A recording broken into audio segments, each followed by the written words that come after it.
name is Greg Weaver, and this is ENG4E, Grade 12 Workplace English. I'd like to welcome everyone listening across the North today at home, your learning center, or in Bell Expressview. To call and join our class, you can call 1-800-465-7144 or 737-4017 or 2983 in the Sioux Lookout, Lac Seul, or Dryden areas. I'd like to welcome everyone back to class today. It's their second class of the week. We are going to be starting with lesson number 9 today. And so we're going to be finishing up with the novel, looking at our double entry journal, and then looking at doing a character sketch. So that's what our plan is for this lesson. Now, we're not going to get to all that today. I expect we'll spend most of the class looking at the novel itself, and then starting to discuss the character sketch assignment, and hopefully we should have the rest of it done by tomorrow in the class, if not by Thursdays, and then we'll start with lesson number 10. So we're going to pick up where we left off before, which is looking at our course novel. So the last part for lesson 9 looks at chapters 23 to 27. So looking at 23 to 27, you can find that on page...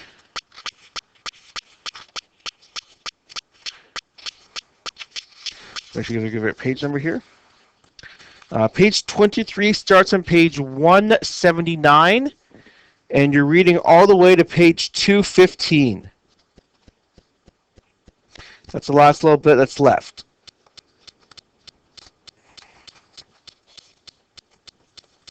So, look at page 23.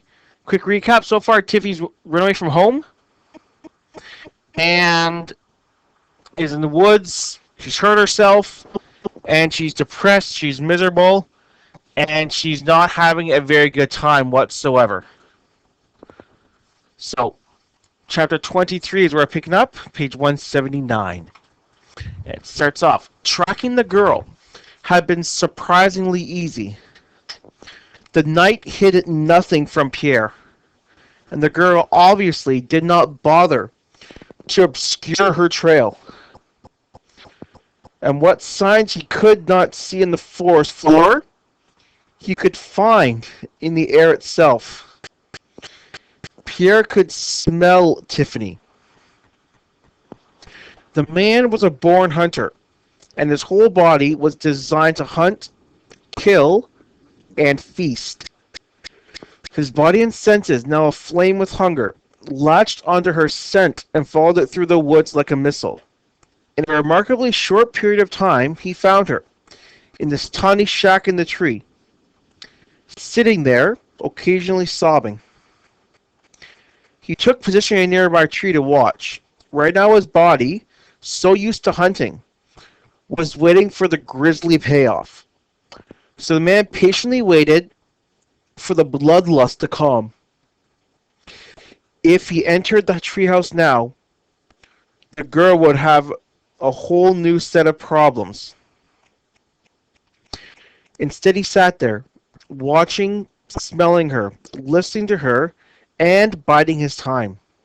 Once, in a flash of blinding anger, he had almost leapt across the void between the two trees, but from deep within, where his last reservoirs of strength lay waiting, he held on to the tree. Desperate to maintain control, his hand easily broke a thick branch, scarcely being aware.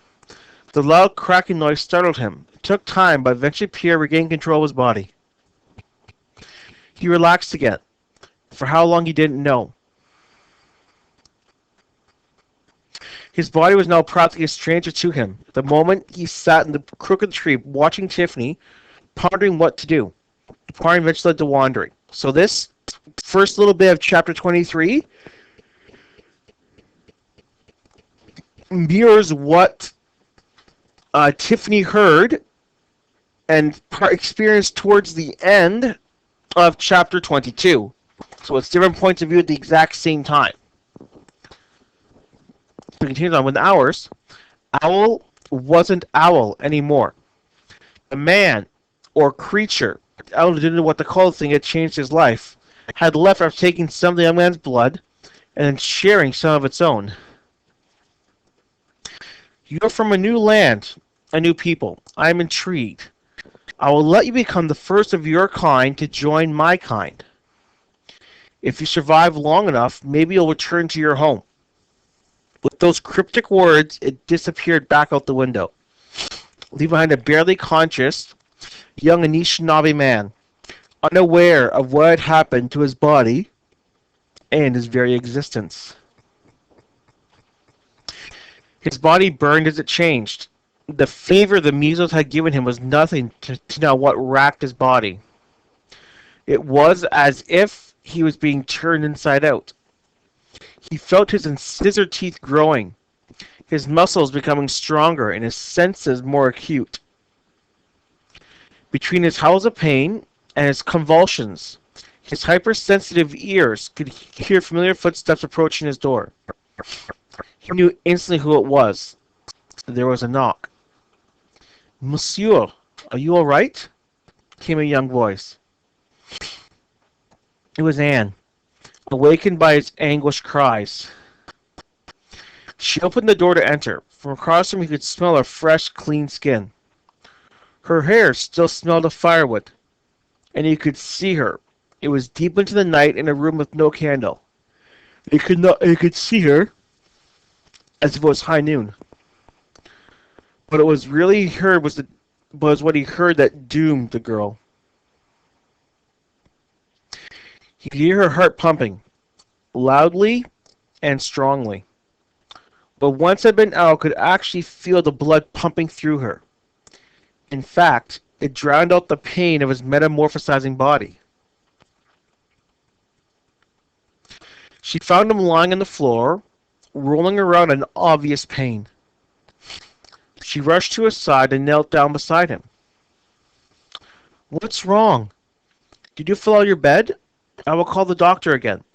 Before she could leave, he grabbed her arm in a steely grip. He didn't know why, or what he was doing. It was as if his own body had taken over his mind. "Please, monsieur, you're hurting me." Then, as it seemed he must do, he drew her closer, until he could feel her beautiful hair against his face. She opened her mouth to scream, only she never got the chance. Somewhere deep inside, what was once the young Anishinaabe boy known as Owl, mourned the lost life of the young French girl, as the thing he had become feasted. Then everything went dead. When Pierre heard the girl almost follow the treehouse, he decided it was time for action. He rose to his feet and slowly made his way towards the rickety structure. Through its window, you could see the girl moving. She was nervous, terrified in fact, which made her aroma so much stronger, so much more enticing. Once more, he kept his body in check. But for how much longer, he couldn't say. Chapter 24. Tiffany's heart leapt up into her throat and practically out into the forest. Instinctively, she lurched to the left and hit her head on the doorway of the treehouse, actually seeing stars like all those cartoons she had watched. Cradling her head, she scrambled to the side of the treehouse, away from the proximity of the voice. She tried to scream, but she couldn't catch her breath. Instead, she merely grunted, a very unappealing, unsophisticated grunt. She could hear more rustling outside, this time making its way along the tree branch to the treehouse itself. It or he. Definitely a masculine voice. Whatever it was getting closer. In seconds, it would be in the treehouse with her. Tiffany had nothing to protect herself with. To put it mildly, Tiffany Hunter was terrified as soon as to her last few moments on this earth. Suddenly, a large, dark figure appeared in the doorway, blocking the sparse stars peeking through the forest. Frozen with fear, Tiffany watched the thing pause before gliding through the small door. You realize everybody's looking for you, and you hit your head yet again. Again it spoke, much closer this time, but it seemed like no noticeable menace in its voice. In fact, it seemed somewhat familiar, a low melodious tone hinting at the faraway places. Tiffany could almost recognize it. So this is your sanctuary, it said. Serviceable, I suppose. That slightly accented, clipped English. The overly formal tone. She knew that voice and that way of talking. Pierre, is that you? It appears so. My compliments. You are well hidden and somewhat difficult to find. Slowly, Tiffany's fear was fading away, quickly being replaced by annoyed anger. This guy had somehow managed to track her down and then scared the living crap out of her. And here he sat, so calmly talking to her like this was an everyday occurrence. What the heck are you doing here? How'd you find me? Are Granny Ruth and Dad with you? She blurted out indigently. Looking for you. I have my ways. And no. He then sat down on the floor of the trios, his legs crossed in front of him. I believe your family is quite worried. As we speak, they are scouring their reserve looking for you. Let them look. I don't care. He was silent for a moment, and to Tiffany it almost looked like he was nodding off. But the last moment, he grabbed the wall and straightened himself up. Even in the darkness, Tiffany could tell the man was not well. His breath was raspy, and sometimes she could almost swear he could see something glistening in his eyes. Almost glowing. Hey, you okay? Again, he was silent, as if trying to find the energy to respond. I'm fine. I haven't eaten it in a while. Sometimes the hunger overcomes me. But it's unimportant. Pierre then cleared his throat and shook his head, as if trying to focus his thoughts. Well then, why don't you go home and eat something? My grandmother will cook you almost anything you want. You don't even have to ask. Just smack your lips and she'll have a bowl of soup and gravy before you can sit down. His voice sounded harsh in the darkness. No, you don't understand. I'm different. I don't need soup. I need... His voice trailed off. Tiffany waited, but there was no additional sentence that followed. Need what? She heard him swallow painfully in the darkness. It doesn't matter, but I think the question of the hour is what to do about you. Tiffany's temper flared. Me? Hey, dude, say all this. This isn't all my father's fault. He made me do this. If he wasn't such an idiot, I wouldn't be here. My life is crap because of him. He drove my mother away. Now she's gonna have another man's kid. He probably drove Tony away. He drove me away. I don't care anymore. Just leave me alone. If necessary, Pierre could easily throw her over his shoulder and force her to take her back to Hunter House. He still had more than enough strength for that. But such close physical contact in the kitchen he was in would not be advisable. However, he was losing patience. This girl knew nothing about anything. He was prepared to tell her so. You know nothing. You're a young, self-obsessed girl who doesn't care about those around her. There are 100 million more terrible and horrible things happening in this world than are happening to you. Circumstances and creatures out there make your problems seem so insignificant it's not worth the calories to speak of them. He practically spit the words out. Silence followed. Tiffany, severely depressed only moments ago, was now seething. Go back to the basement. Go back to Europe. Just go away. My life is my life. It ain't concern of yours. For some stupid reason, when God decided to create the stinking world, he made it up such an undependable and insane way that it screws us all up. Such a petulant little child you are. I have not seen my family in longer than you could imagine. I left them all behind so long ago that I wouldn't give anything to see their faces one more time. So don't whine to me. The world is far more complex than your small, pathetic imagination. I have no time for this. Pierre rose and turned to the doorway. But it was then he got the wind of the cut on Tiffany's wrist, and once more his body struggled with his hunger. At this proximity, the aroma wafted over him, inflaming his blood. He froze, but the rest of his body was struggling to break free. The girl could not tell in the darkness, but Pierre's eyes sought out and found the congealed blood on her wrist. Its scent instantly told him everything he needed to know about the wound and the health of the girl. His mind and his screaming body were at war, yet Tiffany was oblivious. Look, Pierre, I'm sorry you dragged your sorry butt all the way down here looking for me. This is my home, not yours, and I'll do what I want. Like at Gretchen's restaurant with Tony, she was backed into a corner, this time literally. She had two options. She could go with him or not. She chose the latter. She lunged forward, pushing the stranger out the small door. Without waiting to hear him land, she prayed sound the soft layer of moss and leaves would cushion his fall. Tiffany scrambled out of the doorway and ran along the tree branch as she had earlier planned.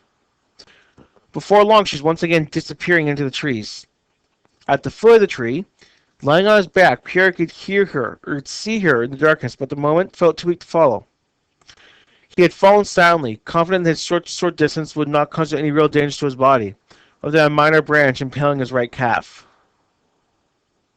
He was, however, quickly reaching the limit of his constitution.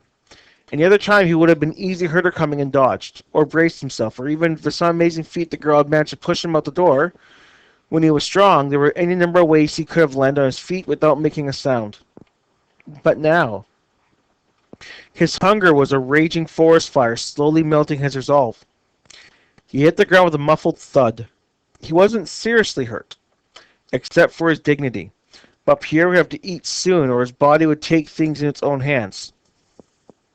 At this very minute, he wanted to leap to his feet, angry and hungry, and pursue the girl until he found her and took what he wanted. He had to regain control. Earlier, when he first arrived, he had come dangerously close to harming her. His heightened sense of smell drank in her aroma. To him, the perfume she put on the night before Tony was as fragrant as she swam in it. He could smell her hair. He could see the blood in her pulsing in her veins. Tiffany did not and would not know how close she came to join the countless others who had crossed Pierre's path and not left so quickly or easily. Once he had almost died, or more correction, been killed. An eternity ago, who knew his true nature? So a man who knew his true nature had tracked him for months, or was it years? It was so long ago, even he could not properly remember. It had been up in what was now called Finland, but it had been a part of Russia. Or was it Sweden? Again, the details are lost in the midst of time. The landscape remained for him much of his former home, and it was the only nostalgic pleasure he allowed himself. Once more, he was watching the northern lights dance for him on a windy outcrop of rock, when he felt the pain of the bolt from the crossbow become wedged in his shoulder. The pain made him snarl, and he turned to see a man he thought he had left behind in Gdansk, standing only a dozen yards away. Somehow this hunter had learned to move as quietly as Pierre had, and knew how to approach from downwind. While excruciating, the wound was hardly fatal. That's when the second bolt embedded itself in its leg. That forced him down on one knee, momentarily. Again, it was as painful but not life-threatening. It gave him enough time to launch his bleeding but still incredibly strong body towards the man, covering the distance in one leap. The man, however, was ready, and quickly raised up what appeared to be a long spear known as a pike, waiting for the man of the night to impale himself. As he landed, he grabbed the tip of the pike, preparing to enter his body too deeply. However, this action threw him off balance, and already wounded, he fell to the ground. Suddenly he felt himself doused in a foul-smelling liquid, a pitch made mostly of oil. His hunter planned to burn him here under the northern lights. Struggling to his feet, Pierre noticed the hunter raise a torch, preparing to throw it at him. Hunter was smiling in victory, yet Pierre was not ready to admit defeat. He resorted to something he had not done since his childhood. It was so simple and uncomplicated, the hunter was not expecting it.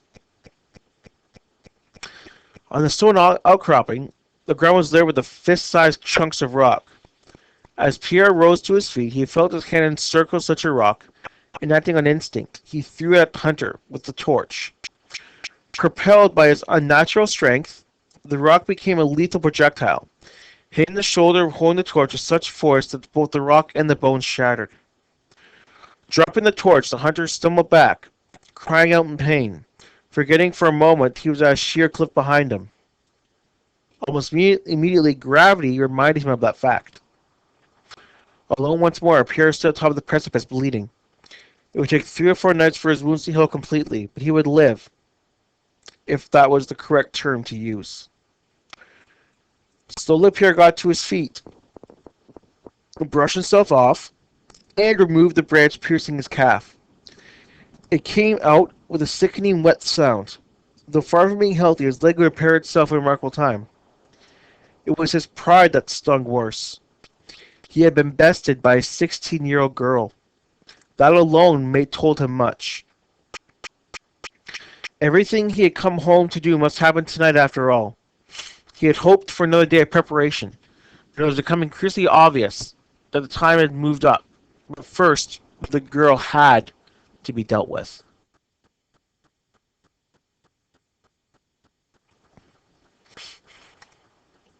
Chapter 25. Tiffany ran through the forest, her Nikes ripping with every step. They were definitely on their last legs. If shoes had legs. If it was possible, she felt even worse than she did earlier. Tears stung her eyes, and she battled against the branches, swinging at them, breaking them in a blind rage. The emotion brought on by the last couple of days welled up inside her, and the forest runner was paying the price. Now she had just pushed the man out of a treehouse, maybe hurting him badly. She continued to run, her adrenaline allowing her lungs and legs to make it all the way down to the lake before she began to tire. Tiffany hadn't realized how she would hang to the lake or here, where fishermen had come to load their boats and out of the water. It was about a mile away from the sandy section where Pierre had given her the arrowheads. That was only last night. That seemed so long ago. There, with no place else to go, she sat on a large granite rock that lay along the shore, pouring out tears. Like the drumlins, it had been left behind by a long-forgotten glacier, and the rock endured much in the 14,000 years it had sat there, with the at times below the water. One more teenage rear end on top of it was hardly worth commenting on. So Tiffany sat there, looking out the calm lake, watching the stars twinkle. Slowly, the tears began to subside, and her emotions became more manageable. Tiffany remembered her science teacher telling her how the light from those stars started its journey towards the earth long before she was ever born. The water was so cold, a dozen or so degrees above freezing. A few minutes in the water, hypothermia would take over, slowly drain the warmth from her body. Even a short swim would end tragically. Shivering, she could already feel the dampness of the evening soaking through her clothing. She heard it was like falling asleep, or that freezing to death. It didn't matter. Being dead wouldn't be that bad, she thought, not when being alive hurt so much. So she sat there for the better part of an hour, pondering dark and brooding thoughts. Then slowly, almost subtly, she began to cry once more. At first it was just a trickle of noise and sadness, but it gradually built until her whole body shook with pent-up frustration. How could things have gotten so miserable and so horrible for her? She didn't deserve this. It wasn't fair. Tiffany sobbed and sobbed till she felt empty, and there was nothing left in her to sob. Afterwards, she felt marginally better, but still confident life sucked. Warmed by an unknown force, Tiffany quickly looked behind her, swiveling on the rock. Something she didn't understand or wasn't even conscious of told her to turn around as quickly as possible. Only there was nothing there. Still, she felt as if she was being watched. Tiffany scanned the darkness but still saw nothing. She reassured her there was no monsters in the murky forest, not that it would ever admit to being there monsters in the dark, but instead it made her even more nervous.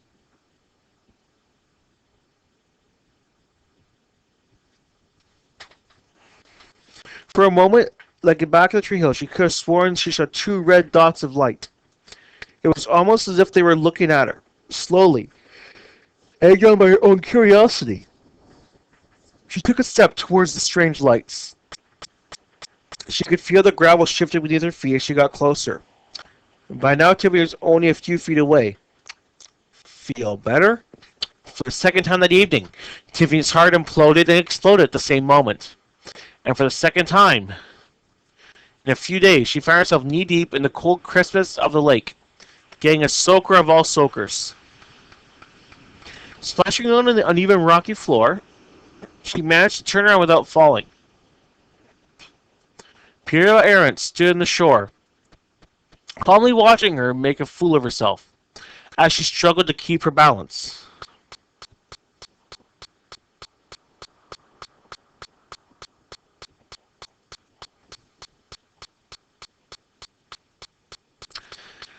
Her heart was still racing like a chainsaw. In a trembling anger, Tiffany struggled to find the right words to express her current state of mind. However, once again, she could only manage a short, frustrated grunt. "Don't you find that wet and uncomfortable?" he asked, sounding slightly amused. "Would you quit scaring me?" Tiffany had found her voice. Upset, she splashed ashore, getting herself even more wet but not caring. In the few short seconds she had been in the water, her legs were already close to going numb. As she neared the shore, she sent a kick of water in Pierre's direction and scored a hit. A small airborne wave landed alongside Pierre's right pant leg. He showed no reaction, other than a mildly raised eyebrow. Visibly angry, Tiffany managed to stumble ashore. Pierre offered her a hand, but she refused. Instead, she took a vengeful swing at him, a long, looping overhand that obviously lacked skill. Pierre leaned out of the way, easily dodging the blow. All found so extended, Tiffany fell on the rock, sliding down to its bottom. "Not a very effective way of defending yourself," said Pierre. Still furiously angry, Tiffany leapt up and charged Pierre, who once more wasn't there, having somehow disappeared. And once again, Tiffany got the worst of the encounter, landing face first in the lake. She is now entirely wet. You do love that lake, don't you? Beaten, soaking, and emotionally exhausted, Tiffany lacked the energy to even crawl the water. Sitting her defeat, Pierre waded in and lifted the younger out with surprising strength. By this point, Tiffany was no more vital in her. Her cold of the lake had made her evaporate. But her friend Foe had put her down on shore. Though chattering teeth and shivering bones, Tiffany found the strength to express herself. "Would you just leave me the heck alone?" "Must you show I'm standing right here?" Off in the distance, they heard a fish jump, laying a loud splash. "As you can tell, I managed to survive your assassination attempt, but I'm impressed. It showed potential character." "What's wrong with you? Are you dead or something? Your head, teeth, and your chatter. Get lost." "Actually, my hearing's better than yours, but I might not yet finish talking to you, so I followed." Once more, she thought, she caught red glow in Pierre's eyes. Maybe those were his eyes she saw earlier in the darkness. Though she couldn't figure out how anybody's eyes could glow like that. But the thought was momentary as Tiffany wrapped her arms around her body. She was fixated on the tall, thin man standing in front of her. A man who had become her own personal tormentor. How did you know I was coming here?" "I tracked you. In the dark. Even her father, a master hunter, couldn't track like that in the dark." "How did a man from Europe learn to track in the dark?" "I've learned to do a lot of things in the dark." "You're shivering." Pierre took off his coat and tried to put it on Tiffany, but she pushed away, still angry for him for making her look and act so stupid. He tried again. "Don't be silly." Amid the emotional turmoil, Tiffany realized her feet were numb, her teeth were giving sounds like a woodpecker, so she decided to accept the coat, a bit grudgingly. "Won't you be cold, though?" Wrapped the coat around Tiffany. "The cold doesn't affect me," and he guided her back to the large rock. Sitting on the base, she tucked her wet legs underneath her. "Thanks," she said reluctantly. "I saw you looking out at the water. You had the appearance of somebody trying to find a way out." Through the chill, Tiffany started coming. "You were watching me?" "Yes." Tiffany found it hard to react negatively to such a blatant honesty. Oh. Admittedly, I've only recently met you, but you consider yourself so horrible even contemplating such an action? Tiffany took a deep breath and responded, You don't know anything about my life, so quit trying to figure things out. Why it's so important to you anyways? Just because you're living in our basement just refuse doesn't mean you're part of the family, for Christ's sake. You have a lot of anger for someone so young. I guess you're not afraid of death then. Finally, Tiffany looked up Pierre in his eyes. No, I'm afraid of life. He smiled sadly. I think you should be more afraid of death. You'll find it lasts a lot longer. Tiffany was in no mood for morbid humor, so and let Pierre know it. What do you know about dying? That would take a while. Instead, he jumped on the rock and squatted down. He appraised her for a second before he carefully sliding down the side till he was eye to eye with her, maybe 2 feet away. In my time on Earth, I've seen too many people die over the years to not know what death well. Friends, strangers, great people, unknown people. You should never glamorize death, because it won't glamorize you. You'll become just a statistic with tombstone. Tiffany turned away from him. It wasn't melodramatic. You're a few years older than me. Unless you've involved in some big African massacre, I seriously doubt you've been so much death. Pause a second. I've seen enough, he replied. There had once been a great war. I actually appeared to live through many great and vicious wars. But this one was, in particular, as a symbol of human carnage, shocked even him. One dark night, swiftly crossing a battlefield as only he could, he came across hundreds of dead bodies. They were scattered haphazardly as far as his powerful eyes could see. They were all damaged in different ways. Small bullet holes perforating the corpses, or entire arms, legs, and heads missing, as if torn off by a monster. Even though he had seen more death and pain than 1,000 doctors, he was stunned at the sheer volume. What little humanity was left in him cried out, such waste, such evil, such stupidity. However, one soldier was still alive. He was missing his leg below the knee, and wouldn't last much longer. Pierre could see the blood slowly trickling out of the open wound, circling the already saturated ground. The soldier couldn't have been much older than 19. He cried out to Pierre in French, appalled at the devastation, but still curious. Pierre knelt down beside the soldier. Unable to speak, the soldier was asking for a priest. He knew he was going to die, but wanted absolution, the last rites. He asked the man who was dressed in black if he was a priest. Not knowing what to say, Pierre merely nodded. Then the boy professed his sins, and the man marveled at the pettiness of what morals called sins. Afterwards, spiritually satisfied, the boy complained of his pain and how he wished it would go away. Pierre took the boy's pain away. What was one more death in a field of death? To Tiffany, Pierre seemed lost in thought. Then he spoke, though she couldn't imagine if he was talking to her or something in his imagination. But that was a long time ago, and I was very young. What was? How old are you anyways? You don't look that old. Maybe he's pulling her leg after all. Pierre looked at her for a second, almost seeing a face he hadn't seen in a long time, and looks like me deceiving. Take your own interpretation of life. You've had a roof over your head. You're provided 3 meals a day. You have friends. Though you don't seem to believe me, 2 very concerned individuals are looking for you. You are not abused, and you live here on this land where your people have always lived. His tone changed, almost going mocking. I guess most people wouldn't understand how horrible that must be for you. You think you're miserable and have nothing to live for, but it's something many would dream of. In the English store, Tiffany jumped up. Thanks for the use of the jacket, but I'm out of here. Pierre caught the coat as she was tossed it to him. Where are you going? I don't know. I'll find someplace. In the darkness, she almost tripped over a car tire rut in the gravel beach. Meet your papa and one of your relatives, grab a coach and some food, or go up to the top of the drumlin and pretend she could fly. You would leave a messy corpse, but she wouldn't care. Wait. Pierre's voice echoed across the forest. Tiffany stopped and turned around.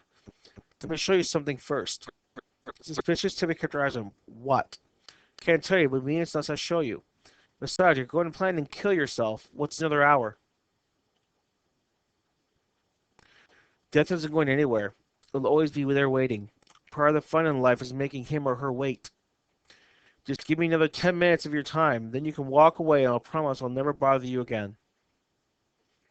With that, he knelt down and started to sift through the dirt and the gravel at his feet. Still keeping an eye on him, but curious, Tiffany approached. When I was young, much like you are as restless, I wanted to see him do more than the boy in my environment was able to.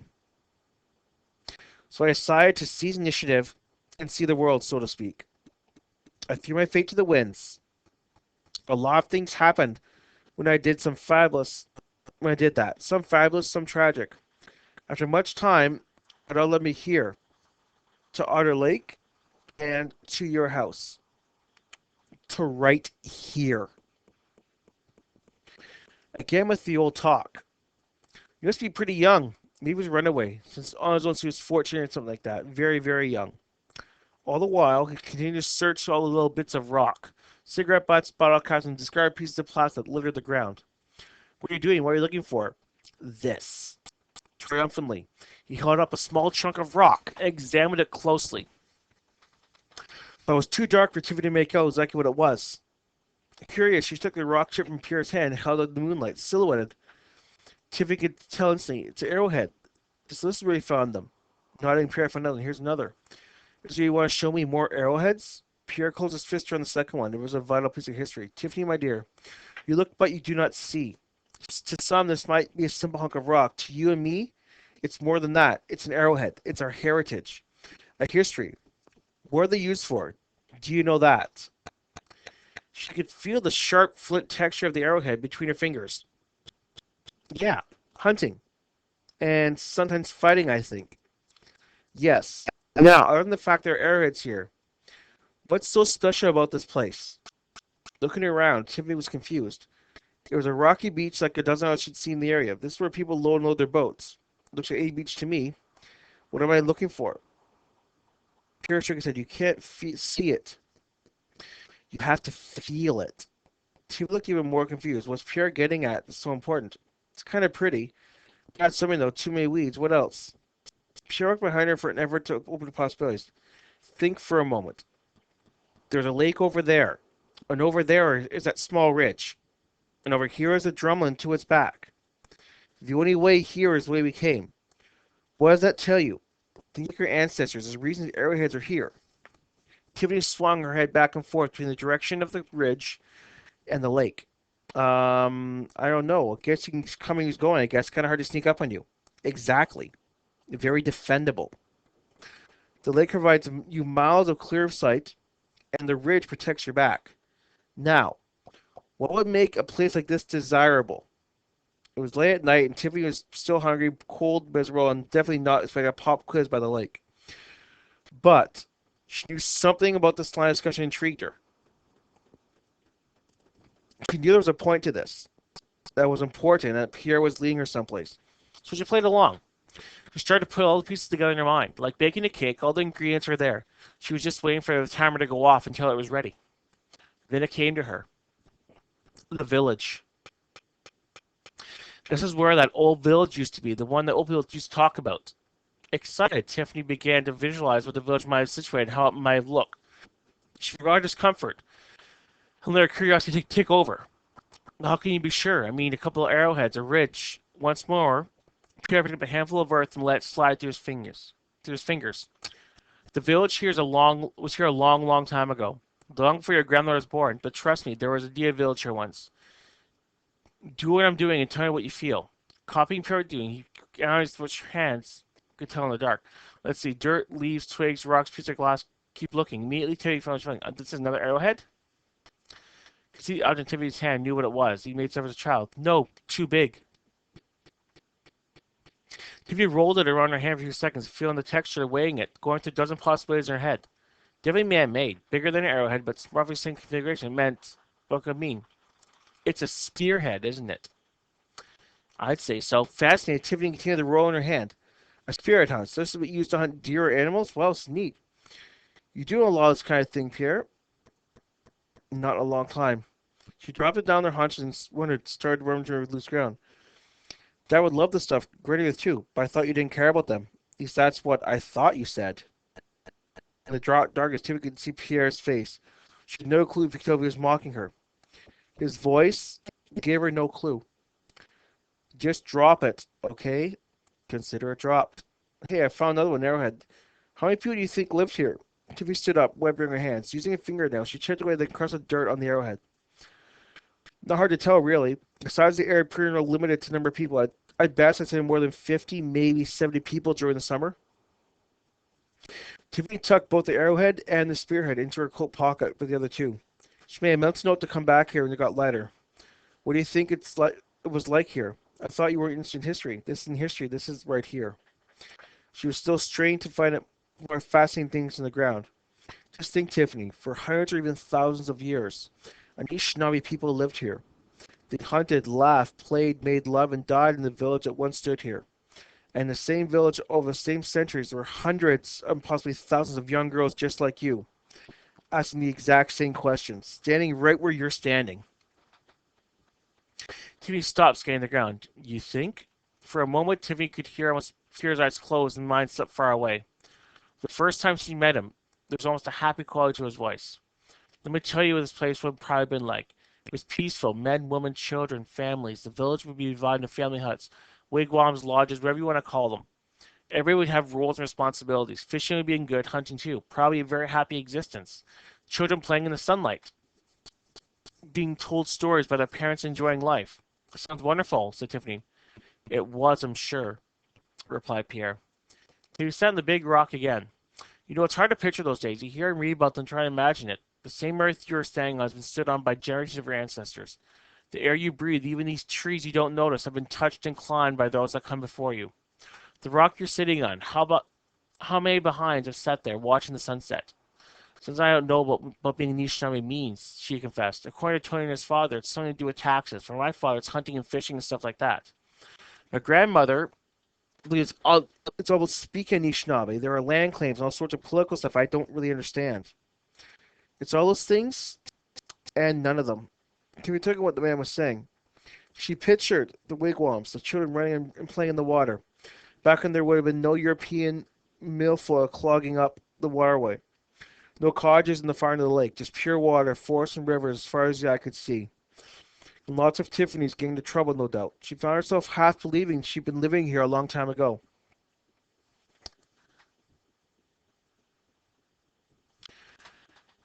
Yeah, how much this is amazing. It really is. You know, I've heard the stories all my life, but you thought they were just stories. You must remember, all stories start somewhere.